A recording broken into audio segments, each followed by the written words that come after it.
Aku, Goza Studio Kata.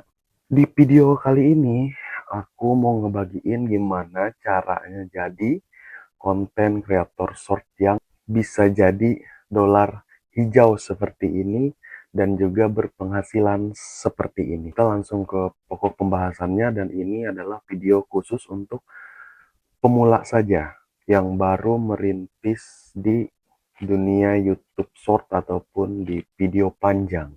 Tapi sebelum kita lanjut, jangan lupa klik tombol subscribe, terus juga di like. Kita saling support untuk video YouTube untuk para konten kreator pemula tentunya. Nah, hal pertama yang perlu kita perhatikan adalah ketika kita membuat channel dan ingin merintis pertama kalinya adalah channel YouTube kita dulu. Kita buat profile YouTube kita seperti apa dan juga banner YouTube kita seperti apa untuk bisa menghasilkan dan juga diakui sama algoritmanya YouTube. Terutama untuk konten kreator yang melakukan reupload dari video orang lain dari media manapun, mau yang media TikTok, Facebook, Instagram, dan lain-lainnya. Yang pertama adalah channel kita dulu, kita benahi untuk masalah profil, banner, terus juga nama YouTube kita dan juga nickname dari channel YouTube kita itu sendiri.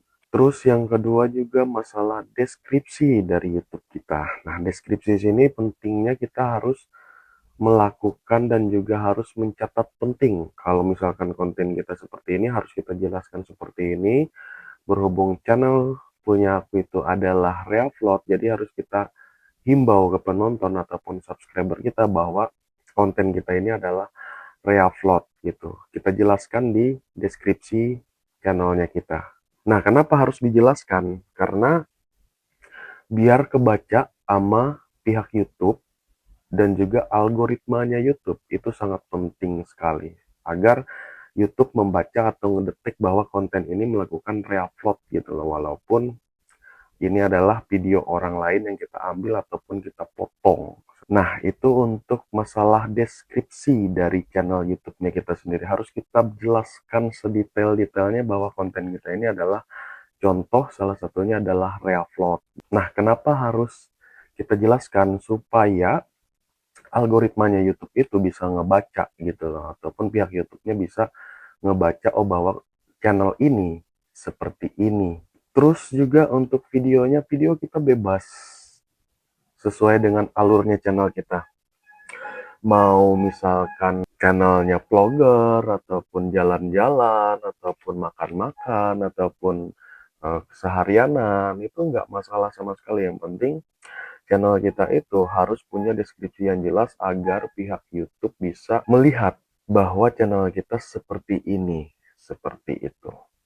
Nah, untuk konten kreator yang melakukan reupload untuk video orang lain yang dipotong, yang diganti, yang ditambah kata-kata, terus juga ditambah musik juga, perlu kita perhatikan itu adalah bagaimana konten reupload agar bisa menarik penonton lebih banyak. Salah satu contoh seperti ini, ada orang upload video itu lucu, dan kita ambil video itu, kita potong sedikit, mau di awal, di tengah, di akhir, ataupun kita tambahkan kata-kata yang menurut kita menarik, terus juga musiknya kita ganti, ataupun kita voice over, kita mengisi suara dari video itu. Yang penting video itu adalah jangan sampai kelihatan orisinilnya video itu. Karena kenapa? Masalahnya kalau misalkan kelihatan orisinilnya, kita bakal kena copyright dari YouTube karena dianggap itu adalah konten berulang seperti itu. Next ke pembahasan masalah dari channel YouTube Reupload ini adalah gimana caranya kita mencari konten. Videonya bisa kita lakukan untuk reupload itu seperti apa. Banyak video yang beredar-edar di beberapa platform bisa kita ambil, terus kita jadikan video kita, asalkan kita edit tidak menyerupai orisinilnya. Dan itu harus memang benar-benar kita jaga, karena apa? Kita menghindari copyright dari YouTube supaya kita tidak menjadi dolar merah ataupun dolar kuning dan semuanya hijau begitu. Terus juga pokok pembahasan yang kedua, jam upload kita. Kita nggak bisa upload misalkan di jam ramai ataupun di jam-jam aktivitasnya orang.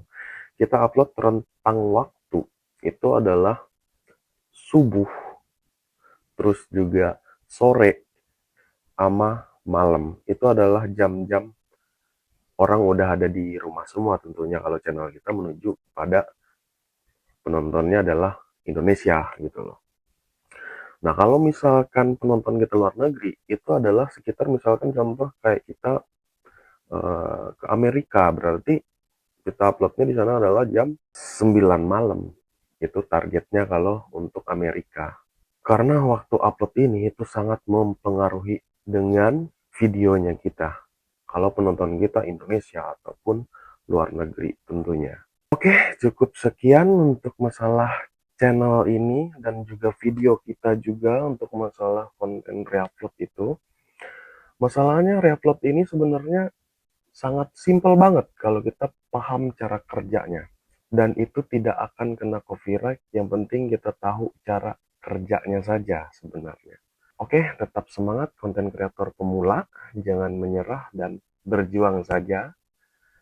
Apapun hasilnya itu ditentukan dari kerja kerasnya kita.